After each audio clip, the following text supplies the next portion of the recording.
परमेश्वरलाई धन्यवाद सबै कुराका लागि। प्रियजन, हामीले गत हप्ताको वचन सुनेका थियौँ, हामी अनुग्रहका जातिहरू हौँ। अनि अनुग्रहको जातिले कसरी जीवन जिउने भन्ने कुराहरू हामीले गत हप्ता हेऱ्यौँ। हामी कसरी अनुग्रहका जातिहरू हौँ, किनभने थुप्रो मानिसहरू संसारमा छन्। धेरै मानिसहरूको बीचबाट पनि प्रभु येशूको नाउँमा विश्वास गरेको कारणले गर्दा हामीले सित्तैमा यो नपाउनेले पाएको जस्तै तरिकाले हामीले त्यो अनुग्रहलाई पायौँ। त्यही कारण हामी अनुग्रहको जाति भयौँ। आमीन। हाम्रा पुर्खाहरू, हाम्रा बाबुबाजेहरू कतिजनाको येशू ख्रीष्ट आएदेखिको समयदेखिको यताबाट जिउने मानिसहरू पनि थुप्रो मानिसहरूले येशू नपाई मृत्यु भयो। कतिजनाको येशू नपाई मृत्यु पनि हुन्छ पनि, किनभने सबैले 100मा 100 विश्वास हुँदैन। प्रियजन हो, हामी मुटु दिलो ज्यानले लागि परे तापनि वास्तवमा संसारको सबै मानिसले 100% विश्वास गर्दैनन्। किनभने एउटा बाइबलमा लेखिएको छ, एउटा अचम्मको एउटा तरिका छ बाइबलमा। परमेश्वरले विश्वास गर्नेहरूलाई चाहिँ अघिबाटै चुन्नु भएको छ। हामी चाहिँ त्यही भाग्यमानी भनौँ या आशिषित मानिसहरू भनौँ। मैले अस्ति भने त्यो नपाउनेले पाएको जस्तै, एउटा उखान नपाउनेले केरा पायो भने जस्तै हामी पनि वास्तवमा नपाउनेले नै पाएको अनुग्रह हो हामीले। हालेलुया। किनभने हाम्रो मनुष्यता, हाम्रो स्वभाव, हाम्रो व्यवहार हेर्ने हो भने हामी खासै लायकका मानिसहरू होइनौँ कि यसो सँगसँगै यात्रा गर्नको निम्ति। तर पनि हामीले यो अनुग्रह पायौँ। यही हो अनुग्रह र यही हामी अनुग्रहका जाति भयौँ। आमीन, आमीन। अब अनुग्रहको जातिको विषयमा हामीले अस्ति राम्रोसँग हेऱ्यौँ। आज हामी हेर्नेछौँ अनुग्रहको जाति त भयो प्रिय हो। तपाईँ र म अमेरिका बाइचान्स गयौँ भने नेपालको कानुन त्यहाँ चल्दैन। त्यहाँनिर गएपछि सबै त्यहीँको कानुन मान्नुपर्छ हामीले। हाम्रो देशमा त यस्तो पनि हुन्छ, हामी त यस्तै गरिआएको भनेर चल्दैन प्रिय। त्यहाँ गएपछि सम्पूर्ण त्यहीँको कानुनहरू, त्यहीँका तौर तरिकाहरू हामीले जानी नजानी हाम्रो स्वभावमा, हाम्रो व्यवहारमा हामीले लागू गर्नुपर्छ। हालेलुया। हामी परमेश्वरमा अनुग्रहको जाति भइकन आइसकेपछि पनि हाम्रो हिजोको तौर तरिका, हिजोको चालचलन, हिजोको स्वभावहरू, हामी त जन्मदै यस्तो, हामी त यो जातको मानिस, हामी त यस्तो खानदानमा हुर्किएका मानिस भन्ने जस्ता केही पनि कुराहरू रहँदैनन् प्रियजन। त्यो मात्रै रहन्छ अनुग्रहको जाति अनि अनुग्रहको जातिले गर्नुपर्ने कुराहरू। किनभने हामी हाम्रो जातको पछि लागेर, हाम्रो खानदानको पछि लागेर, हाम्रो पुरानो रीतिथिति संस्कारको पछि लागेर ख्रीष्टमा घमण्ड गर्दैनौँ। वचनले पनि भन्छ, यदि कसैले घमण्ड गर्छ भने येशू पाएको छु भन्ने कुरामा मात्रै त्यो मानिसले घमण्ड गरेको होस्। आमेन, हालेलुया। त्यही कारण प्रिय, हामी अनुग्रहको जाति त भयौँ। अब यो अनुग्रहको जाति भइसकेपछि म अस्तिको वचनलाई भाग 2 गरेर लान चाहन्छु। अनुग्रहको जाति भइसकेपछि अब हामीले कसरी जिउने? अनुग्रहको जाति भएपछि अब हामीले गर्नुपर्ने कर्तव्यहरू के छन्? किनभने अधिकार मात्रै परमेश्वरको राज्यमा खोजेर हुँदैन, कि कर्तव्यको कुरा पनि मैले सिकाएको छु। हामीले कर्तव्य पनि पालना गर्नुपर्छ। म तपाईँको खुन हो, तपाईँको छोरा हो, मैले अंश पाउनै पर्छ भनेर दाबी गरेर मात्र हुँदैन। आफ्नो बाबुआमालाई गर्नुपर्ने सबै कर्तव्यहरू पनि हामीले पुरा गरेको हुनुपर्छ। आमेन। परमेश्वरको राज्य पनि यस्तै। परमेश्वरमा विश्वास गरेपछि अनुग्रहको जाति त भयौँ। हामीले पाउने अधिकारहरू थुप्रो छ। बाइबलले भन्छ अब्राहमको आशिषले हामी आशिषित भएका जातिहरू हौँ। हुनेवाला होइन, भएका जातिहरू हौँ। पुत्र दिनुहुनेले पुत्र सँगसँगै बहुत कुछ पनि, सबै कुरा पनि हामीलाई दिनुभयो। यो हाम्रो अधिकारभित्र पर्छ। जन्मसिद्ध अधिकार भने जस्तै विश्वास गरेपछिको त्यो पाउनै पर्ने अधिकारमा पर्छ। तर त्यो अधिकारलाई प्राप्त गर्न अघि हामीले हाम्रा कर्तव्यहरू पनि पुरा गर्न पर्छ। परमेश्वर चाहिँ धार्मिक न्यायाधीश हुनुहुन्छ। उहाँले अधिकार र कर्तव्य दुवै कुरालाई लेखाजोखा गर्नुहुन्छ। प्रियजन, अधिकांश विश्वासी जनहरूमा, अधिकांश चर्चहरूमा, अधिकांश विश्वासको यात्रामा मानिसहरूले आशिष प्राप्त नगर्नुको कुरा चाहिँ किन हो भनेदेखिलाई अधिकारको मात्रै पछि लागेको कारणले हामीले पनि कुछ गर्नुपर्छ, हाम्रो पनि जिम्मेवारी हुन्छ परमेश्वरमा, हाम्रो पनि केही कर्तव्य हामीले पालना गर्नुपर्छ, पुरा गर्नुपर्छ भन्ने कुरामा मन नलगाएको कारणले गर्दा नै हो। त्यही कारण यो अधिकार र कर्तव्य भन्ने बहुत गम्भीर विषय हो क्रिस्चियन जीवनमा प्रिय। हालेलुया, हालेलुया। अनुग्रहको जाति हामी हौँ, त्यही कारण हामीले गर्नुपर्ने केही कुराहरूलाई म तपाईँलाई बताउने छु आज। अनुग्रहको जाति परमेश्वरको आफ्नै जाति, घरानाको जाति, परमेश्वरको छोराछोरी भएको कारणले गर्दा यसुलाई विश्वास गरेपछि चाहेर पनि नचाहेर पनि हाम्रो यात्रा सुरु भएको छ। आमेन। तपाईँ प्रार्थना कम गर्ने मान्छे होला, तपाईँ चर्च पनि कहिलेकाहीँ आउने मान्छे होला, तपाईँ आराधना कम गर्ने मान्छे होला, तरै पनि तपाईँको यात्रा येशू ख्रीष्टसँग सुरु भइसकेको छ जब तपाईँले येशूलाई प्रभु र मुक्तिदाता भनी विश्वास गर्नुभयो। हाम्रो यात्रा सुरु भइसकेको छ। हामीले चाल नपाएको हुनसक्छ, हामी त्यो यात्रामा गम्भीर नभएको हुनसक्छ, तर हाम्रो यात्रा सुरु भइसकेको छ प्रिय। परमेश्वरसँगको यो यात्रा गरिरहने क्रममा हामी जोसँग यात्रा गरिरहेका छौँ, विशेष गरी उहाँसँगको यात्रामा हाम्रो चालचलन, हाम्रा स्वभावहरू, हाम्रो कर्महरू, हाम्रा बानी व्यवहारहरू जोसँग यात्रा गरेका छौँ उसलाई मन पर्दो हुनपर्छ। एक रत्ती पनि मन नपर्ने श्रीमती बुढासँग तपाईँ जिन्दगीभर कसरी काट्ने प्रिय? एक रत्ती पनि मन पर्दैन। न अनुहार मनपर्छ, न बेहोरा मनपर्छ, न बानी मनपर्छ, यति पनि मन पर्दैन भने के चाहिँ जिन्दगीभर पक्रेर बस्नु? हामी यात्रा गर्छौँ, मेरो जे भए पनि बुढी नै हो, जे भए पनि बुढै गर्दैनौँ प्रिय। पहिलो कुरो त मन पराएरै ल्याएका हुन्छौँ, त्यही कारण यात्रा गर्छौँ। अलिकति पनि बेहोरा पटक्कै मन नपर्नेसँग हामी विवाह पनि गर्दैनौँ, हामी यात्रा पनि गर्दैनौँ। परमेश्वरीय स्वभावमा पनि यस्तै छ। हामीलाई थाहा छ हामी येशू ख्रीष्टका दुलहीहरू हौँ। आमेन। हामी येशूका दुलहीहरू हौँ। हाम्रो दुलहा येशू हुनुहुन्छ, हाम्रो दुलहा येशू हुनुहुन्छ। हामी उहाँका दुलहीहरू हौँ। हाम्रो यात्रा उहाँलाई विश्वास गरेको दिनबाट उहाँसँगको सुरु भएको छ। उहाँ बादलमा आउने कुरा, हामीलाई लिएर जाने कुरा यो फरक विषय हो, त्यतातिर म जान्न, तर हाम्रो यात्रा हाम्रो दुलहासँग सुरु भइसकेको छ। अब यो यात्राको क्रममा हामी अनुग्रहको जाति, एक त येशू ख्रीष्टका दुलहीहरू, यो यात्रा गर्ने क्रममा हाम्रा चालचलन, स्वभाव, बानी व्यवहार र बेहोराहरू ठिकसँगले भएन भने हाम्रो दुलहालाई पनि मन पर्दैन। अनि एउटा कुरा चाहिँ स्पष्ट छ, परमेश्वरले पापलाई घृणा गर्नुहुन्छ, पापसँग उहाँ साझेदारी गरेर बस्नुहुन्न। हालेलुया, हालेलुया। यदि हामीले हाम्रा जीवनका रहन सहन र चालचलन स्वभावलाई ठिक गरेनौँ भने हामी परमेश्वरको अनुग्रहको झरीबाट वञ्चित हुन्छौँ र हाम्रा चालचलनका स्वभावको छाता उगाडेर त्यो अनुग्रहको झरी हाम्रो जीवनमा भिज्नबाट हामी रोक्छौँ। र ईश्वरीय सम्पूर्ण अनुग्रहहरू, अब्राहमलाई दिएका ती प्रतिज्ञाका आशिषहरू, परमेश्वरका सामर्थ्य र अनुग्रहका जति पनि असीम सम्पत्ति र आशिषहरू छन्, यी सबै कुराबाट विश्वासीहरू तपाईँ र हामी वञ्चित हुन्छौँ। त्यही कारणले यो यात्रामा याद गर्नुपर्ने केही कुरा छन्, त्यसलाई हामी हेर्नेछौँ। दोस्रो तिमोथी 2:22 आउनुहोस् हाम्रो वचनलाई, बाइबललाई हामी खोल्नेछौँ। दोस्रो तिमोथी 2:22 हामी खोल्नेछौँ प्रियजनौँ।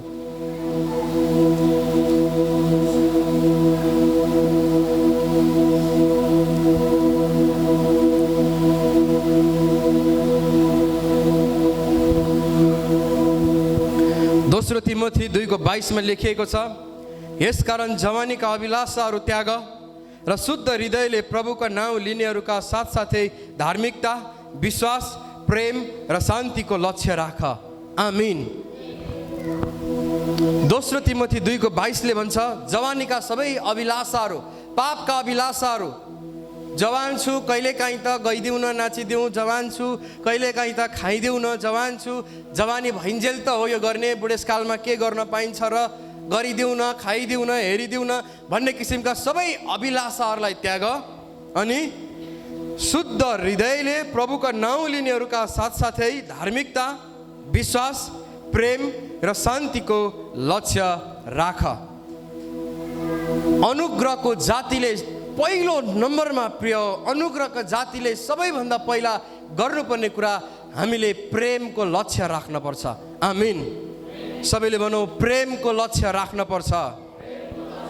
अलिक जोडले प्रिय, हामीले प्रेमको लक्ष्य राख्नुपर्छ। अब 22मा छ, लिनेहरूका साथसाथै धार्मिकता भनेको छ। धार्मिकता चाहिँ वास्तवमा येशू ख्रीष्ट नै हुनुहुन्छ। उहाँको वचनलाई अति उच्च आदर गरेर पालना गरेर जीवन जिउनु नै धार्मिकता हो वास्तवमा। सुन्नुहोस् है, धार्मिकता भनेको के हो भन्दै गर्दा यो कमाउने कुरा होइन। वास्तवमा धार्मिकता येशू ख्रीष्ट हुनुहुन्छ, जो सित्तैमा हामीले अनुग्रहद्वारा सित्तैमा पायौँ। अब यही कुरालाई अति उच्च आदरका साथ जीवनका सबै रहन सहनमा पालना गरेर अघि बढ्नु नै धार्मिकता हो। आमीन। अनि यहाँ लेखिएको छ विश्वास। हामी अनुग्रहका जाति हौँ, उहाँले हामीलाई सबै कुरामा विजय बनाइसक्नु भएको छ भनेर विश्वास राख्ने हो प्रिय। हामी अनुग्रहका जाति हौँ। परमेश्वरले हामीलाई सबै कुरामा विजय बनाउनु भएको छ। किनभने लेखिएको छ मेरो प्रिय, तिमीहरू विजय भन्दा पनि बढ्ता भएका छौ। संसारका यावत थोकहरूमा तिमीहरू वास्तवमा विजय भइसकेका छौ।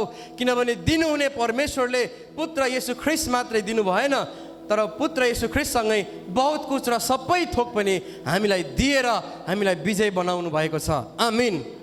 विश्वास भनेको, यहाँ लेखिएको विश्वास भनेको चाहिँ यही हो, हामीले यही कुरामाथि विश्वास गर्ने कि हामी सबै कुरामाथि विजय भइसकेका छौँ। आमीन। आमीन। अर्को छ एउटा प्रेमको लक्ष्य राख। अनि अर्को छ शान्तिको लक्ष्य राख। म तपाईँलाई आज लान चाहेको चाहिँ प्रेमको विषयमा लान चाहे। वचनले भन्छ तिमीहरूले एकले अर्कालाई प्रेम गर, किनभने परमेश्वर प्रेम हुनुहुन्छ। अनुग्रहको जाति हो कि होइन हामीले यसो पाएपछि हामी अनुग्रहको जाति भएका छौँ कि छैनौँ भन्ने कुराको प्रमाण चाहिँ पहिलो कुरा नै हामीमा ईश्वरीय प्रेम झल्कन पर्छ। सबैले भन्नुहोस् त आमीन। आमीन। पहिलो नम्बरको पहिचान हामी अनुग्रहका जाति हौँ कि होइनौँ भन्ने कुरा नै हामीमा प्रेम झल्कन पर्छ। अब यो बडो गजबको कुरा चाहिँ के छ भने प्रेम भन्ने कुरा चाहिँ सबैभन्दा धेरै सुनिएको विषय हो। हामीले चर्चमा पनि अगरम बगरम इधर उधर प्राय यो प्रेम गर एकले अर्कालाई प्रेम गर भन्ने विषय चाहिँ इसाईहरूले सबैभन्दा धेरै सुन्ने विषय हो। तर सबैभन्दा कम पालना गर्ने विषय पनि यही बनेको छ। बाइबलले भन्छ प्रियजनों, परमेश्वर प्रेम हुनुहुन्छ, त्यही कारणले पनि तिमीहरूले एकले अर्कालाई प्रेम गर। तर दुःखको कुरो एकले अर्कालाई हामी प्रेम गर्न सक्दैनौँ। किन थाहा छ? एकले अर्कालाई प्रेम गर्न नसक्नुको पहिलो कारण नै उसले परमेश्वरलाई प्रेम नगर्नु हो। यदि कसैले परमेश्वरलाई प्रेम गर्दैन भने उसले देखिएका भाइ बहिनीलाई, वरिपरिका मानिसहरूलाई पनि प्रेम गर्न सक्दैन। हालेलुया। हाम्रो नानी चाहिँ प्रिय, हाम्रो नानी चाहिँ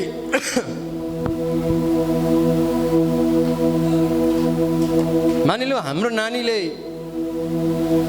कसैको काखमा बसिरहेको बेला त्यहीँ दिशा पिसाब गरिदियो है, त्यहीँ दिशा पिसाब गरिदियो। जसले त्यो भोग्नु पर्यो उसलाई त रिस उठ्छ। तर बाउआमा यदि त्यो नानीले बहुत दिनदेखिको दिशा पिसाब गरेको छैन भने मनमा खुसी लाग्छ, ओ आज त यसले गर्यो भन्यो अरे होइन। यत्रो दिन पछि नानीले दिशा गर्यो, यत्रो दिन पछि पिसाब गर्यो, बाउआमालाई चाहिँ खुसी लाग्छ। तर जसले त्यो भोग्नु पर्छ उसलाई चाहिँ लाग्दैन। हामी चाहिँ हाम्रो सन्तानलाई त्यो फोहोर अवस्थामा पनि, त्यो कमजोर अवस्थामा पनि प्रेम गर्छौँ, किनभने तिनीहरू हाम्रा सन्तान हुन्, तिनीहरू हाम्रा खुन हुन्। त्यही कारण तिनीहरूका सबै परिस्थितिमा पनि, त्यही कारण एउटा चोर छोरालाई पनि एउटा आमाले प्रेम गरिरहेको हुन्छन्, एउटा एडिक्ट छोरालाई पनि एउटा आमाले प्रेम गरिरहेका हुन्छन्, एउटा हत्यारा छोरालाई पनि एउटा आमाले एउटा बाउले प्रेम गरि नै रहेको हुन्छन्। मेरो छोरा एडिक्ट भयो, मेरो छोराले चोर्यो भनेर बाउआमाले माया त्यागेर उनीहरूलाई पठाउँदैनन्, उनीहरू बाउआमाको माया चाहिँ भइ नै रहेको हुन्छ प्रिय। किनभने ती बाउआमाको खुन हो तिनीहरू, बाउआमाबाट निक्लिएका सन्तान हुन् तिनीहरू। त्यही कारण तिनीहरूका जस्तै बुराई परिस्थितिमा पनि बाउआमाले प्रेम गर्न सक्छन्। आमिन, आमिन। अब बाइबलले भन्छ तिमीहरूले एकले अर्कालाई पनि त्यस्तै प्रेम गर। कसरी गर्ने प्रेम? सुन्नुहोस् प्रिय, यदि तपाईँ र मैले नि प्रिय प्रेम गर्ने तपाईँलाई म सजिलो उपाय बताउँछु। यदि तपाईँ र मैले नि वरिपरिका मानिसहरूलाई यी सबै चाहिँ मेरै परमेश्वरको सृष्टि हुन्, मेरै परमेश्वरले बनाउनु भएको हो भन्ने मानसिकता तपाईँ र मेरो मगजमा, हाम्रो समझशक्तिमा यसलाई सेट गरेर राख्छौँ, हाम्रो हृदयमा यसलाई बाँधेर यसलाई लेखेर राख्छौँ भने नि हामी सबैलाई प्रेम गर्न सक्छौँ प्रिय। प्रेम गर्नु नसक्नुको कारण त त्यो परको हो, त्यो पल्लो हो, त्यो अर्कै हो भन्ने मानसिकताले प्रेमलाई बन्धन गरेको, प्रेमलाई बाधा गरेको। त्यही कारण यो बिहानी म तपाईँलाई उत्साह दिन चाहन्छु, जति पनि मानिसहरू छन् तपाईँ एकले अर्कालाई प्रेम गर्न सक्नुहुन्छ। कुनै ठुलो बन्धन छैन, केही समस्या छैन। बस एकले अर्कालाई हेर्ने नजरिया, एकले अर्कालाई हेर्ने दृष्टिकोण परिवर्तन गरेर यो बनाउनुहोस् कि यो पनि मेरै परमेश्वरको सन्तान हो। आमिन। यो मानसिकता जब लगाउँछौँ नि, त्यसको बुढी हो, यसको छोरा हो, यसको छोरी हो, यो त पल्लो, यो अर्कै जातको, यो अर्कै थरको, यो अर्कै मानिस हो भन्ने मानसिकताले प्रेमलाई बाधा दिन्छ। तर यो पनि परमेश्वरकै सृष्टि हो, यो पनि परमेश्वरकै छोराछोरी हो भनेर जब एकले अर्कालाई हृदय खोलेर स्वीकार गर्न सक्छौँ तब मात्रै प्रेमको सुरुवात हुन्छ प्रिय। आमिन, हालेलुया।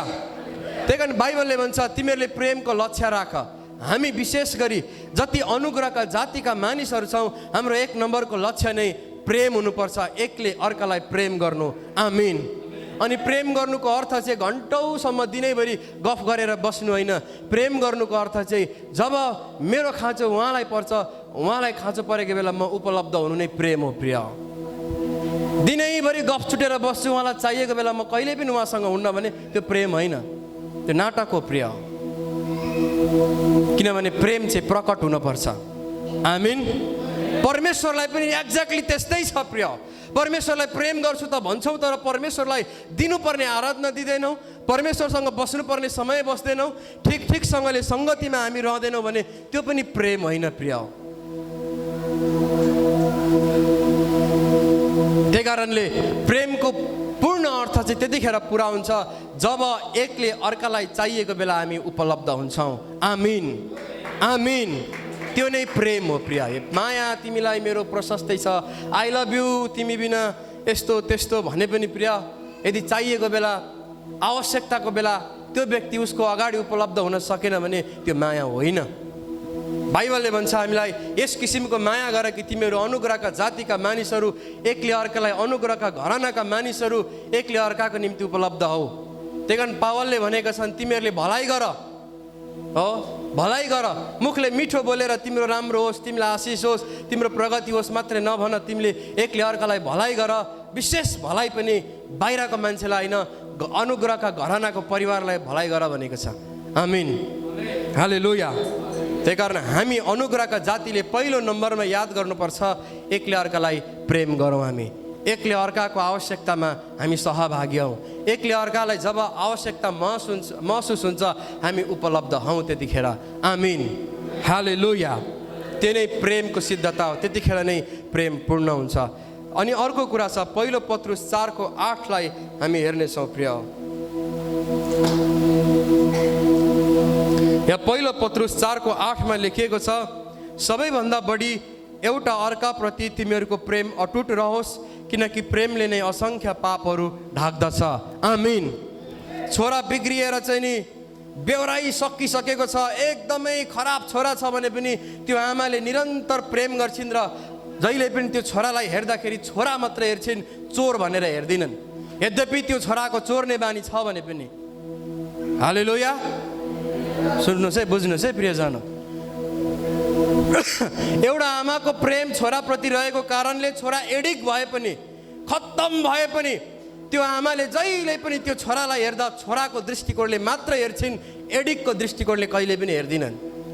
किन त्यो एडिक्ट, चोर, खराब भन्ने सबै कुरा चाहिँ ढाक्यो भने त्यो आमाको प्रेम त्यो छोराप्रति रहेको कारणले त्यो प्रेमले सबै खराबीलाई ढाकिदिएको हो प्रिय। आमीन, हालेलुया। त्यही कारण बाइबलले भन्छ तिमीहरूका प्रेम एकअर्काप्रति अटुट रहोस्। सानो सानो कुरा यसले मलाई न्यु खोजेको होला, यस्तो भन्दै थियो भनेर खोजी खोजी घुमाई पनि न्यु खोजेर विरुद्धमा नलाग। एकले अर्काको कमजोरी खोजेर लडाउनुपट्टि नलाग। यदि तिमीले प्रेम गर्यौ भने तिम्रो विरुद्धमै उठेका मानिस भए तापनि प्रेमले त्यो विरुद्धका पापहरू ढाकिदिनेछन्। आमेन। बाइबलले सिकाएको जाति चाहिँ यस्तो हो, खास चाहिँ प्रिय हो। तर संसारमा त्यो छैन। संसारका चाल ढाल त अर्कै छ। संसारमा न ढाँटी न छली न झुट नबोली हुँदैन। अनि हामी पनि त्यही अभ्यास गर्छौँ। संसारमा छौँ, यो त चल्छ भन्छौँ, हामी बिर्सन्छौँ हामी अनुग्रहका जातिका मानिसहरू हौँ। हालेलुया। बाइबलले भन्छ प्रेमले असङ्ख्य पापहरू ढाक्छ।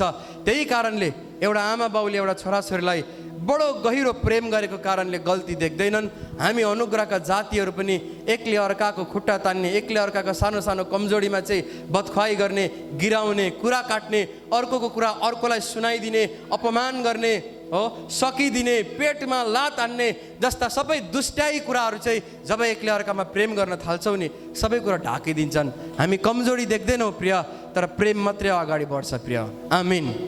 त्यही कारण मेरो प्रार्थना छ तपाईँले आफ्नो घर आफ्नो छोराछोरीलाई त जसले पनि माया गर्छ। यो बाहिर पनि प्रिय एउटा बिरालोले यो अफिस रुममा बच्चा पायो, त्यहीँ हुर्कायो लग्यो, हामीलाई थाहा छ। 1-1.5 महिना राखेर यसो त्यो बिरालोलाई छुनु गयो भने पनि आमा आउँथ्यो होइन। कुखुराको पोथी पनि त्यस्तै हुन्छ। चल्लालाई यसो छुनु गयो भने कुखुराको पोथी चाहिँ नि ठुङ्नलाई आउँछिन्। कुकुरको पनि बच्चा त्यस्तै हुन्छ। कुकुरको बच्चा सानैमा दुध छुट्याएर ल्याउन खोज्यो भने माउले खोजी खोजी खोजी चाहिँ नि टोक्न खोज्छ। हरेकले एकले अर्कालाई प्रेम गर्छन्। आफ्ना सन्तानलाई हरेकले प्रेम गर्छन्। अनि बाइबलले भन्छ हामी पनि आफ्नै सन्तानलाई मात्रै प्रेम गर्छौँ, अरूलाई प्रेम गर्दैनौँ भने त्यो जनावर र हामीमा के चाहिँ फरक भयो? परमेश्वर पाएको र नपाएको जातिमा के चाहिँ फरक भयो? परमेश्वर पाएको जाति र जानवरमा के चाहिँ फरक भयो? त्यही कारण बाइबलले भन्छ तिमीहरूका प्रेम एक अर्काप्रति अटुट रहोस्। घरानाका मानिसहरूको, घरभित्रको मात्र होइन, घरानाका मानिसहरूको प्रेम एक अर्काप्रति अटुट रहोस्। सानो सानो कमजोरीलाई प्रेमले ढाक्ने बानी हामीले विकास गर्न जरुरी छ प्रिय। आमीन, आमीन। तपाईँको विरुद्धमा घरानाको कसैको आवाज सुन्नुभयो भने, कसैले तपाईँको नराम्रो कुरा तपाईँले सुन्नुभयो भने त्यसलाई पनि प्रेमले ढाक्ने बानीको विकास गर्न जरुरी छ। आज तिनीहरू नै अनुग्रहका जातिहरू हुन्। तिनीहरू मात्रै येशूसँगको यात्रामा असल तरिकाले यात्रा गर्न सक्छन्। हालेलुया, हालेलुया। त्यही कारण पहिलो कुरा छ तिमीहरूले एकले अर्कालाई प्रेम गर।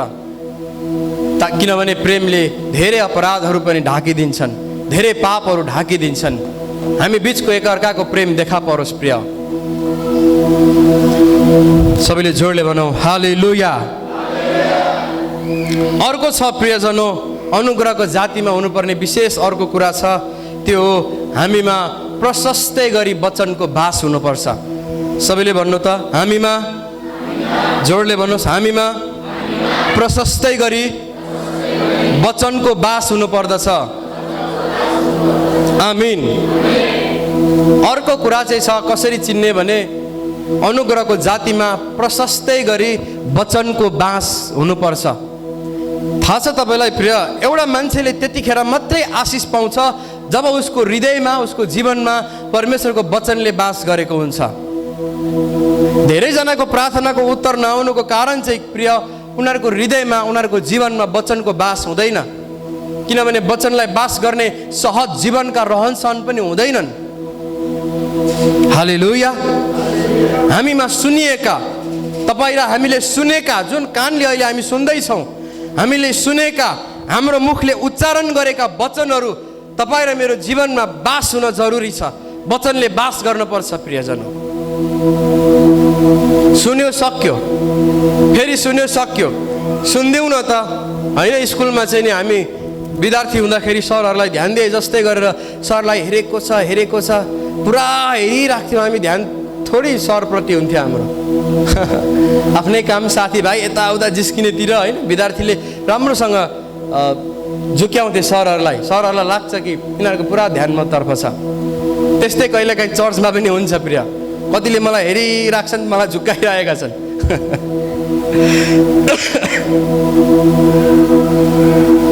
तर वचनमा लेखिएको छ हामीले सुनेका वचनहरू हामीमा प्रशस्तै गरी बास गर्नुपर्छ प्रिय। एउटा मान्छेले त्यतिखेर मात्रै आशिष पाउँछ, एउटा मान्छेले त्यतिखेर मात्रै ईश्वरीय सुरक्षा पाउँछ, एउटा मान्छेले त्यतिखेर मात्रै ईश्वरले गरेका प्रतिज्ञाका अधिकारका आशिषहरू प्राप्त गर्छ जब उसको जीवनमा वचनको बास हुन्छ। आउनुहोस् हामी व्यवस्था किताब 6:6 सुन्नेछौँ। तपाईँको वचन बाइबललाई खोल्नु होला, व्यवस्था किताब 6:6।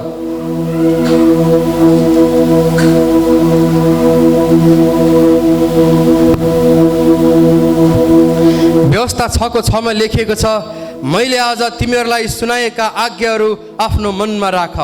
आमीन। यहाँ लेखिएको छ मैले आज तिमीहरूलाई सुनाएका यी सबै आज्ञाहरू आफ्नो मनमा राख, अर्थात् यो वचन तिमीहरूमा बास गरेको होस्। हामी अनुग्रहका जाति, प्रेरित या घरानाका मानिसहरू, हामी आफूलाई वचनका संस्कारका मानिसहरू भन्छौँ प्रिय। हामीमा झन् कति धेरै वचनको बास हुनुपर्छ। तपाईँहरूमध्ये कतिलाई वचन याद छ? कतिजनाले वचन पढ्नुहुन्छ, कतिजनाले वचन सुन्नुहुन्छ। कसैले हात उठाउनु पर्दैन, तर आफूलाई नै यसो सोध्ने हो। त्यो बानी छैन भने अलिकति लजाउने हो, किन लाज लाग्न पर्छ। हालेलुया। हाम्रा बानी पनि हुँदैन वचन सुन्ने, हामी शनिबार मात्रै सुनिदिन्छौँ। वचन पढ्ने बानी पनि हुँदैन, वचनमा ध्यान गर्ने बानी पनि हुँदैन। अनि सबैभन्दा धेरै चाहिएको आशिष चाहिँ फेरि हामीलाई नै छ। सबैभन्दा धेरै बिग्रिएको चाहिँ हाम्रै छ फेरि। तर बाइबलमा लेखिएको छ तिमीहरूलाई सुनाएका वचनहरू तिमीहरूका हृदयमा प्रशस्तै गरी बास गरेको होस्। अनुग्रहको जातिको अर्को पहिचान चाहिँ, प्रेम पछि अर्को पहिचान चाहिँ ती जातिमा वचनको बास हुनपर्छ र त्यो देखिन पनि पर्छ प्रिय। म भित्र कति वचन छ, म कति वचनमा ध्यान दिन्छु, तिमीलाई के थाहा भनेर बाजी हिँड्नुहुन्छ, सन्की हिँड्नुहुन्छ भने वचन छैन त्यो मान्छेमा। जे वचन हामी भित्र हामीले स्टोर गर्छौँ, बास गर्छ, जम्मा गर्छौँ, त्यो चाहिँ प्रकटीकरण हुनपर्छ। सबैले भनौँ त आमीन। आमीन। वचन जानेर मात्रै नहुने भयो, अब वचन बास गरेको पनि हुनुपर्ने रहेछ। अनुग्रहको जातिमा वचनको बास प्रशस्तै गरी हुनपर्छ। मैले अस्ति भने प्रिय सुन्नुहोस्, जुन दिनदेखि तपाईँ र मैले विश्वास गऱ्यौँ ईश्वरीय अनुग्रहको झरी त्यही दिनदेखि हाम्रो शिरमा बर्सिरहेको हुन्छ। एक दिन पनि तपाईँ र मैले पाप गरेको दिन पनि परमेश्वरको अनुग्रहको झरी रोकिँदैन। जहिल्यै पनि अनुग्रहको झरी हाम्रो शिरमाथि परमेश्वरको अनुग्रहको झरी आइरहेको हुन्छ। तर पाप गरेको दिन चाहिँ झरी रोकिने होइन, छाता उग्रिने काम हुन्छ। हामी हाम्रो छाता उगार्छौँ अनि त्यो झरीलाई आफ्नो काम, आफ्नो तौर तरिकाले, आफ्नो पापले त्यो झरीलाई ब्लक गर्छौँ। हामी ईश्वरीय आशिष र ईश्वरीय सुरक्षालाई हामी आफै वञ्चित गर्छौँ। हालेलुया। यदि वचनको बास तपाईँ र ममा भएन भने पनि सबैभन्दा धेरै छाता खोल्ने त्यही मानिस हुन्छ प्रिय। र उसको जीवनमा ईश्वरीय अनुग्रहको झरी र प्रतिज्ञाका आशिषहरू उसको जीवनमा आउन सक्दैन। त्यही कारण त प्रिय बाइबल बोकेको वर्षौँ हुँदा पनि, चर्च गएको वर्षौँ हुँदा पनि यति पनि केही कुरामा परिवर्तन आउँदैन। न आर्थिक परिवर्तन आउँछ, न स्वास्थ्य, न व्यवहार, न परिवार, केही कुरामा परिवर्तन आउँदैन। किनभने विश्वास त गर्यो, त्यही दिनदेखि घमण्डको छाता बोकेर, पापको छाता बोकेर हिँडेको कारणले त्यो अनुग्रहको झरीले अलिकति पनि भिजाएको हुँदैन प्रियजन। सत्यता यही हो। आमीन। हालेलुया। हालेलुया। ईश्वरीय अनुग्रहको झरीलाई हाम्रो जीवनमा आउन दिन, काम हुन दिन, आशिषको जीवनमा वृद्धि हुनको लागि परमेश्वरको ईश्वरीय वचन हामीमा बास गरेको हुनुपर्छ। हामीमा बास गरेको वचनले मात्रै आशिषलाई ल्याउँछ प्रिय। हामीमा बास गरेको वचनले मात्रै हाम्रो जीवनमा काम गर्छ, नत्र त वचन फर्केर जान्छ प्रिय। नत्र त वचनलाई त्यो सडकमा छरिएका बिउलाई चराले टिपेर लगे जस्तै गरी वचन हामीबाट जान्छ प्रिय, अनि केही काम हुँदैन। अनि हामी चाहिँ जहिले पनि आशिष माग्ने, जहिले पनि प्रार्थना गर्ने जाति हुन्छौँ, कहिले पनि नतिजा आउँदैन। तपाईँ विश्वास गरेको लामो समय भइसक्दा पनि अलिकति पनि तपाईँको आर्थिकमा आशिष आएन भने समथिङ इज रङ प्रिय, के गलत छ। परमेश्वरले नचाहेर नदिएर होइन, त्यो झरी त विश्वास गरेको दिनदेखि झरेको। हाम्रै व्यवहारको छाता ओढेका कारणले गर्दा झरीले भिजाउन मात्रै नसकेको। हाम्रो परिवारमा, हाम्रो आर्थिकमा, हाम्रो व्यवहारमा, हाम्रो तौर तरिकामा अलिकति पनि चेन्ज आएको छैन, अलिकति पनि हामी आशिषित देखा परेका छैनौँ भने हामी सबैभन्दा धेरै छाता ओढेर हिँड्ने व्यक्तिहरू हौँ। कुन छाता? पाप र घमण्डको छाता, त्यो अनुग्रहको झरीलाई रोक्ने छाता। हालेलुया, हालेलुया। त्यही कारण त्यो छातालाई बन्द गर्न, ईश्वरीय सुरक्षा र आशिषलाई हाम्रो जीवनमा ल्याउन हो भने वचन तपाईँ र ममा बास गर्न पर्छ। आमेन। अनुसारको वचनलाई दाबी गरेर प्रार्थना गर्ने हो। वचन बास गरेकै छैन, वचन यादै छैन, प्रार्थना पनि चटपटे जस्तै हुन्छ, अनि उत्तर पनि आउँदैन। नि म तपाईँलाई भनिदेऊ प्रिय, सबैभन्दा शक्तिशाली प्रार्थना चाहिँ त्यही प्रार्थना हो जुन प्रार्थनामा वचन मिसिएको छ। त्यही कारण हरेक प्रार्थनामा हाम्रो वचन मिसिएको हुनुपर्छ। तपाईँले पढ्न सके असल हो, नपढ्न सके तपाईँलाई याद गरेका वचनहरू उच्चारण गर्ने हो आफ्नो मुखले। आमेन। तपाईँ बिरामीको लागि प्रार्थना गर्नुहुन्छ, बाइबलमा लेखिएको छ पहिलो पत्रुसको किताबमा,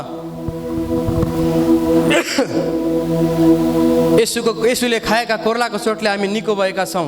यो वचनलाई उच्चारण गर्ने अनि यही वचनमाथि घोषणा गरेर प्रार्थना गर्ने हो, अनि यो वचनले काम गर्छ।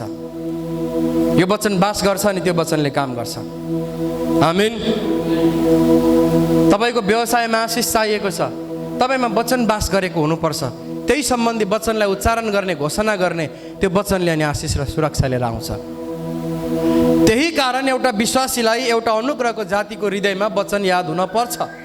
एक जमानामा जिन्दगीमा सबैभन्दा पहिलो यो इसाई जागृति सम्मेलन मैले भाग लिने मौका पाएँ जब नयाँ विश्वासी थिएँ, भर्खरकै विश्वासी थिएँ, ताजा।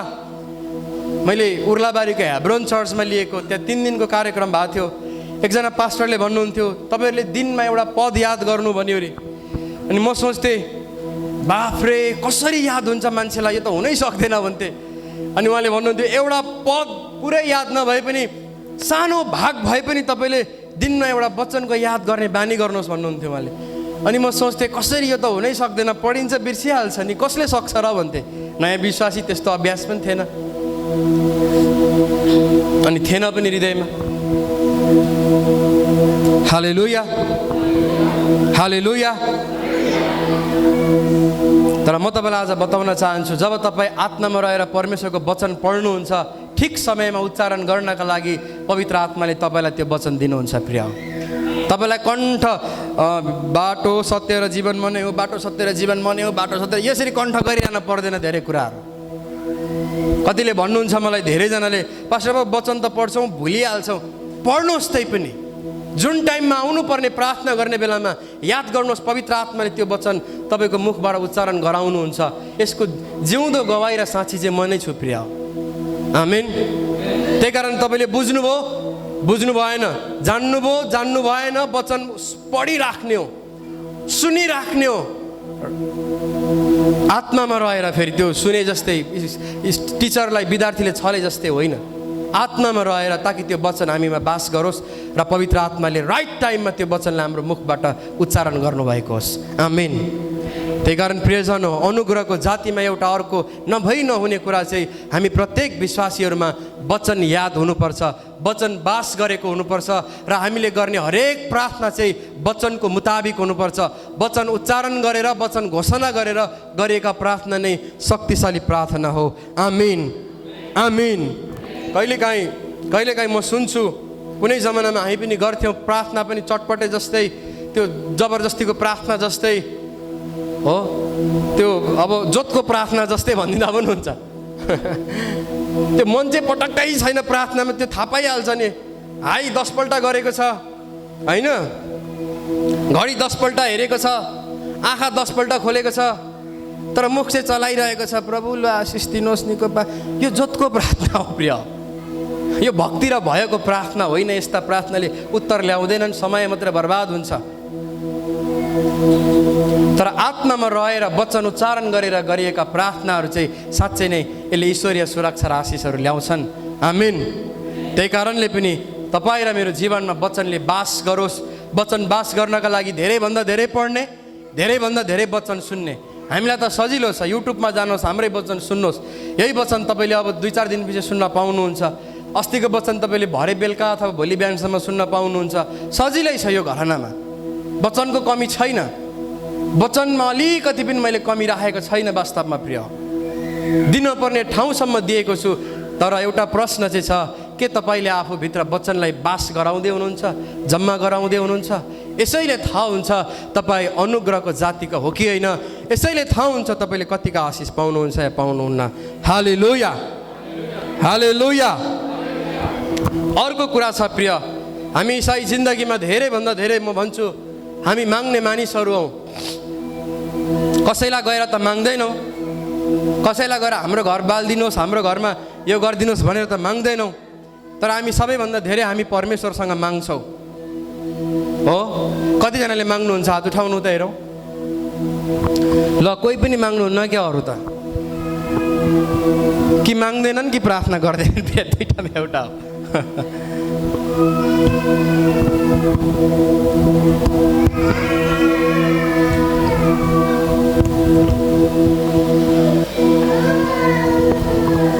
हालेलुया। हामी माग्ने मानिसहरू हौँ। सबैभन्दा धेरै परमेश्वरसँग माग्छौँ। तर मागेका कुरा धेरै पाए पो हामीले पाएकै हुँदैनौँ। हामीलाई आर्थिकमा आशिष चाहिएको छ। अहिले संसारमा प्रिय जसुकैलाई सोध्नुहोस्, जोसुकैलाई सोध्नुहोस्, मलाई नै सोधे पनि हुन्छ, हामीलाई आर्थिक आशिष चाहिएको छ। हामीलाई धन सम्पत्तिमा माथि जान छ, पैसा रुपियाँमा प्रशस्त हुनु छ। अस्ति मैले गीत गाए जस्तै हुँदैन होइन। ठुला ठुला महल होइन, सिप सिकाउने झुपडी देऊ भनेर कसैले झुपडी खोज्दैन। चाहिएका सबैलाई महलै हो। अब महलै छैन भने पो झुपडीमा गीत गाउँदै बस्ने हो। नत्र चाहिएको त महल नै हो नि त। हाम्रो हृदयको चित्कार त महल नै हो, आशिष नै हो, धन सम्पत्तिमा प्रशस्त नै हो। हे धनी भयो भने बिग्रिन्छ हो, गरिबै ठिक छ भन्नेलाई पनि भित्रबाट चाहिँ धनै चाहिएको छ। हो कि भयो, ए धन सम्पत्ति हुनु हुँदैन भन्नुहुन्छ। पैसा सबैको प्रथम विषय भनेको छ यो दुनियाँमा। हामीलाई आर्थिक आशिष चाहिएको छ, चाहिन्छ। सेवकाई गर्न पनि आर्थिक नभई हुँदैन। सुन्नुहोस् प्रिय, सेवकाई गर्न आर्थिक नभई हुँदैन, हुँदैन प्रिय। हुन्छ भने पनि हुँदैन, पटक्कै हुँदैन। यात्रा गर्नुपर्छ, खानपर्छ, बाँच्नपर्छ, लाउनपर्छ। नाङ्गे झारबाट कुदेर सेवकाई हुँदैन प्रियजन। त्यही कारण आर्थिक बिना सेवकाई पनि जिरो हुँदैन। यदि कसैले पैसा आर्थिकले असर गर्दैन सेवकाईलाई भन्छ भने उसले झुटो बोलिरहेको छ। यसले म्याटर गर्छ, यसले आवश्यकता छ। त्यही कारण आर्थिक तपाईँ र मेरो ठुलो विषय हो। त्यही कारण हामी दिनरात काम गर्छौँ, रात दिन नभनिकन खट्छौँ, परिश्रम गर्छौँ, दायाँ बायाँ इधर उधर मान्छे च्यानल होइन। बुद्धि लगाउँछौँ, कतिले लगानी लगाउँछौँ, कतिले धन लगाउँछौँ, कतिले के लगाउँछौँ। किनभने हामीलाई आर्थिकमा आशिष चाहिएको छ।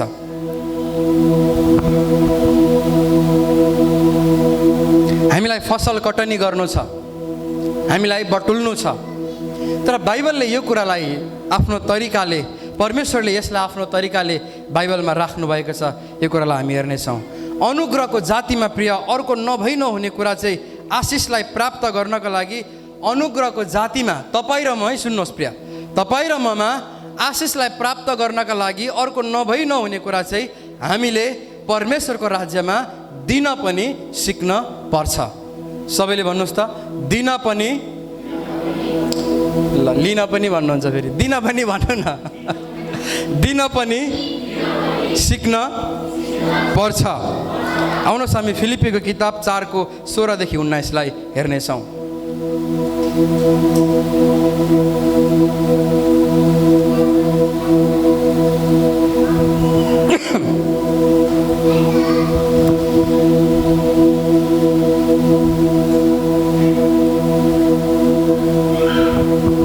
अनुग्रहको जातिमा अर्को एउटा हुनै पर्ने कुरा चाहिँ हामीले परमेश्वरको राज्यमा लगानी गर्ने अर्थात् दिने स्वभाव हामीमा हुनपर्छ।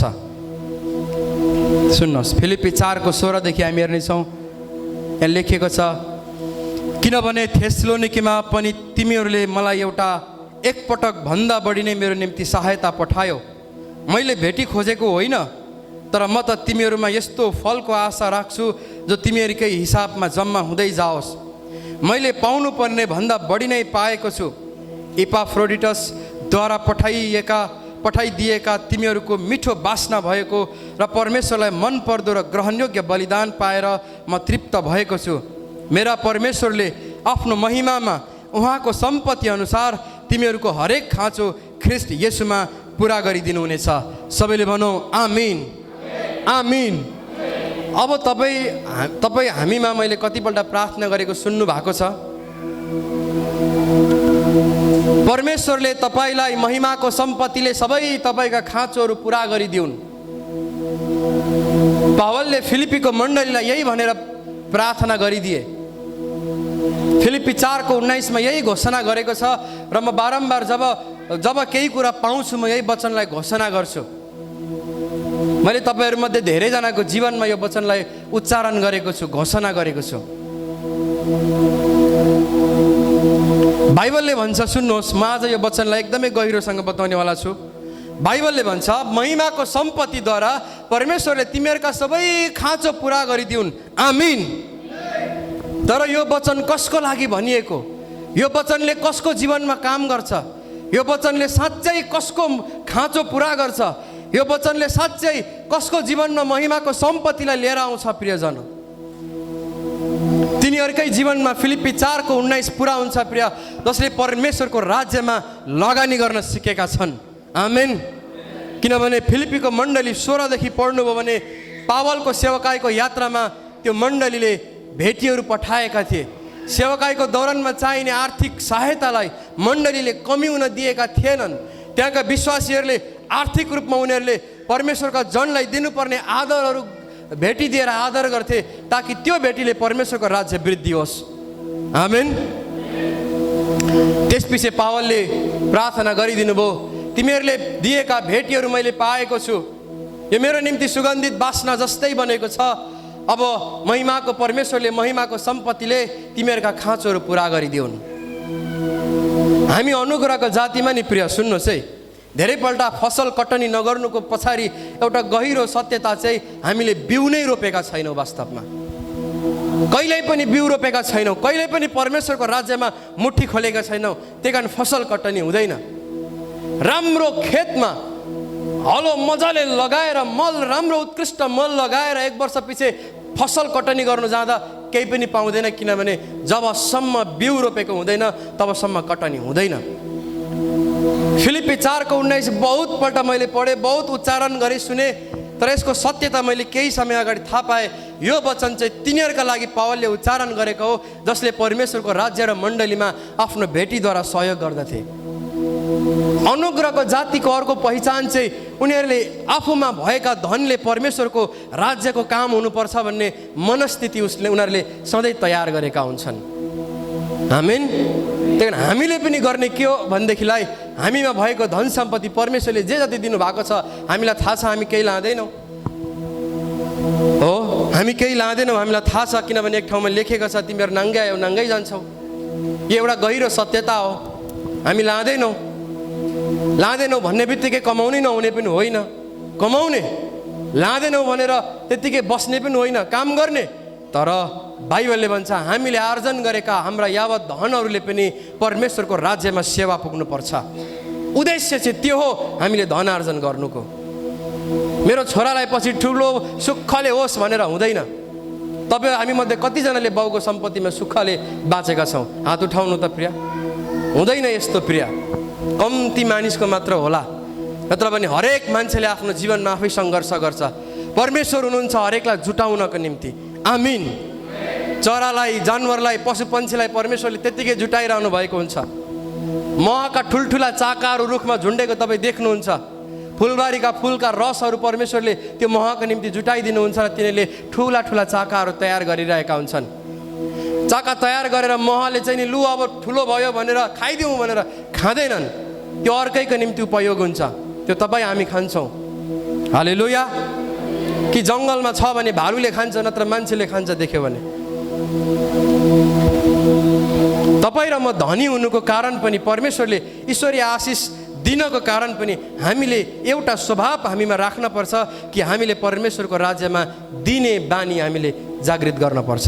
त्यतिखेर मात्रै फिलिप्पी 4:19 महिमाको सम्पत्तिले, महिमामय पिताले अनि हाम्रो खाँचोहरू पुरा गर्नुहुन्छ। कतिजनाको सानो सानो खाँचो पनि पुरा हुँदैन प्रिय। एक जोड मच्चा फेर्नुपर्ने दुलो परिसक्यो, कहिले पैसा होला र किनौँ, हो सानो खाँचो पनि पुरा हुँदैन। घरमा तेल खान पर्ने सानो खाँचो पनि पुरा हुँदैन। जीवनमा नभई नहुने कुरा हो नुन तेल चामल भनेको। यस्तो सानो सानो खाँचो पनि हाम्रो जीवनमा पुरा भएका हुँदैनन्। एउटा वस्त्र लुगा लगाउनु मन लाग्यो, त्यो पनि अब दसैँ नै पर्खिनु पर्यो पहिलाको समय जस्तै होइन, कि क्रिसमसै पर्खिनु पर्यो। सानो सानो 200, 400, 500, 1000 रुपियाँको खाँचो पनि हाम्रो जीवनमा पुरा भएको छैन भने नि प्रिय, हामीले परमेश्वरको राज्यमा रोप्नलाई बिर्सेका मानिसहरू हौँ, त्यही कारण पुरा भएको छैन। अब अलिक पैसा भए पो रोप्नु, अलिक गोजीमा झ्याप्प होस् अनि म रोप्छु, होइन। तपाईँ साँचो किसान चाहिँ त्यतिखेर नै साबित हुनुहुन्छ जब तपाईँसँग थोरै हुँदा पनि रोप्नुहुन्छ। आमेन, आमेन।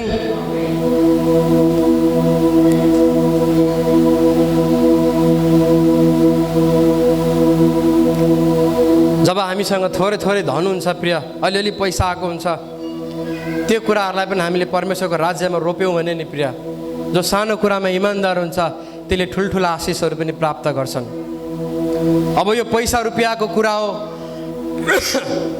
पैसा रुपियाँको कुरा हो, त्यही कारण धेरैजनाको हृदय खोलिँदैन, धेरैजनाले यो वचनमाथि विश्वास गर्न सक्दैनन्। तर पनि बाइबलले दिएको सत्यता चाहिँ यही हो, जब मण्डलीले परमेश्वरको राज्यका लागि चाहिँ नि आफ्नो भेटीहरू परमेश्वरलाई दिने ती बिउहरू परमेश्वरको राज्यका लागि पठाउन थाले, तब पावलले भने तिमीहरूबाट पाएको कुरा मेरो लागि सुगन्धित बास्ना जस्तै बनेको छ। अब महिमाको परमेश्वरले, महिमाको सम्पत्तिले तिमीहरूका खाँचोहरू पुरा गरिदिनुहुनेछ। आमिन, आमिन। हाम्रो पनि खाँचोहरू पुरा हुन्छ त्यतिखेर प्रिय, जब हामी पनि परमेश्वरको राज्यमा रोप्न सिक्छौँ। थोरै हुँदा नै रोप्नुहोस्, थोरै थोरै तपाईँको गोजीमा छ त्यही परमेश्वरको राज्यमा रोप्नुहोस्। यति हुन्छ अनि म प्रभुलाई दिन्छु होइन। हामी अनुग्रहको जातिमा नि एउटा बानीको विकास गर्नुपर्छ। हामीमा आएको धन सम्पत्तिले के परमेश्वरको महिमा हुँदैछ? हामीमा आएको धन सम्पत्तिले के परमेश्वरको महिमा हुँदैछ? हालेलुया, हालेलुया। मैले भन्न चाहे, हाम्रो कुशल सरले सेयर गरेको थोरै दर्शनलाई, उहाँको केही जमिन छ पर सती सालमा होइन सर, केही जमिन छ अनि उहाँको दर्शन चाहिँ के भने त्यो जमिनमा परमेश्वरको राज्यको काम हुनुपर्छ, चर्च स्थापना हुनुपर्छ, अनाथहरूको लागि त्यहाँनिर बस्ने आश्रम अथवा त्यसरी नै सेवाको काम हुनुपर्छ। जसरी पनि त्यो जमिनले परमेश्वरको काम हुनुपर्छ। उहाँले सेयर गर्नुभएको छ मलाई थुप्रोपल्ट यो उहाँको दर्शनलाई। उहाँमा भएको जमिनले परमेश्वरकै काम होस्, त्यसलाई मेरो सुख विलासका लागि प्रयोग नगरौँ भन्ने उहाँको दर्शन छ। हामीमा भएको धन सम्पत्ति नि परमेश्वरले यसकारण दिनुहुन्छ ताकि परमेश्वरको राज्यमा त्यसले ढेकाल्न पुगेको होस्। अनि फेरि ढेकालिहाले अब मलाई त अभाव होला, होइन। अब चाहिँ तिनीहरूको जीवनमा महिमाको सम्पत्तिले, महिमामय पिताले खाँचोहरू पुरा गरिदिन थाल्नुहुनेछ। आमेन, हालेलुया। त्यही कारण हामी अनुग्रहका जाति हौँ प्रिय, हामीले परमेश्वरको राज्यमा नि यो मुट्ठी खोल्ने स्वभाव चाहिँ विकास गर्नै पर्छ। हामी धेरैपल्ट माग्छौँ मात्रै, नरोपेको बिउको फल हामी चाहन्छौँ। जहाँ हामीले बारीमा मकै रोपेका छैनौँ तर डोको बोकेर मकैको घोगा भाँच्न जान्छौँ भने रित्तो डोको फर्किन्छौँ। धेरैजना विश्वासीहरू, धेरैजना मान्छेले प्रार्थनामा रित्तो डोको हुनुको पछाडि चाहिँ यो कारण पनि हो, विशेष गरी किनभने आर्थिक क्षेत्रमा हात लोभी भएको कारणले गर्दा, कन्जुस्याई भएको कारणले, परमेश्वरको राज्यमा नरोपेको कारणले पनि यस्तो भएको हो प्रियजन। हालेलुया, हालेलुया। 2 कोरिन्थी 9:11 यसरी लेखिएको छ, म तपाईँको लागि उच्चारण गर्छु।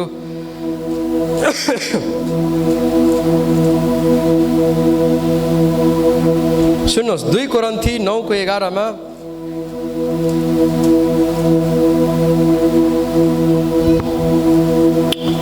तिमीहरूको ठुलो उद्धारताको निम्ति हरेक कुरामा तिमीहरू धनी तुल्याइनेछौ। आमीन। सबैले भन्नुहोस् त आमीन।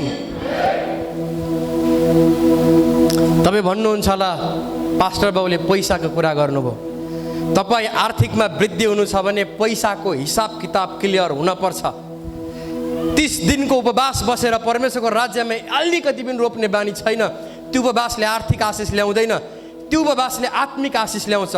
स्पिरिचुअल त्यो मान्छे ठिक हुन्छ, तर आर्थिकमा ठिक आशिष पाउनु हो भने आर्थिक हिसाब नै हाम्रो परमेश्वरसँग एक्युरेट हुनपर्छ प्रिय। आमीन। त्यही कारण पनि मण्डलीलाई म बताउन चाहन्छु नै प्रिय, हाम्रो आर्थिक आशिष हामी चाहन्छौँ। यो पृथ्वीमा हरेक चाहन्छ। चर्च आएर आराधना गरेर मात्रै आर्थिक आशिष हुँदैन, यसले आत्मिक रूपमा वृद्धि गर्छ। आत्मिक वृद्धिको लागि आत्मिक हिसाब मिल्नुपर्छ, आर्थिक वृद्धिको लागि आर्थिक हिसाब नै मिल्नुपर्छ। यो दुवैवटा कुरामा विश्वासी परमेश्वरसँग हिसाब क्लियर भएन भने नि प्रिय, जीवन ठिकसँगले चल्दैन प्रिय। त्यही कारण तपाईँ देख्नुहुन्छ, मैले देखेको छु यस्तो धेरै मान्छे जो आत्मिकी छन्, अत्यन्तै आत्मिकी, उनीहरूका बोली नै आत्मिकी, अत्यन्तै आत्मिकी छन्, यस्तो नम्र, यति गाह्रो आर्थिकमा छैनन्, किनभने आर्थिकमा तिनीहरू हिसाबमा क्लियर नभएको कारणले। त्यही कारण मण्डली यहाँ लेखेको छ, तिमीहरूका ठुलो उद्धारताको निम्ति हरेक कुरामा तिमीहरू धनी तुल्याइनेछौ। ठुलो उद्धारताको निम्ति धनी तुल्याइनेछौ भनेको छ। तिमीहरूका कन्जुस हृदयको कारणले, तिमीहरूले प्रार्थना गरेको कारणले, तिमीहरू उपवास बसेको कारणले, तिमीहरू चर्च आइरहेको कारणले धनी तुल्याइने होइन, तिमीहरूका ठुलो उद्धारताको कारणले तिमीहरू धनी तुल्याइनेछौ। आमीन। त्यही कारण मण्डली एउटा गम्भीर विषय हो, सुन्नुहोस्, जहाँ पाए तपाईँले सुन्न पाउनुहुन्न। आत्मिक वृद्धिको लागि आत्मिक हिसाब क्लियर गर्ने हो हामीले परमेश्वरसँग, आर्थिक वृद्धिको लागि आर्थिक हिसाब क्लियर गर्ने हो, जो ठुलो उद्धारताको हृदय हो। हालेलुया।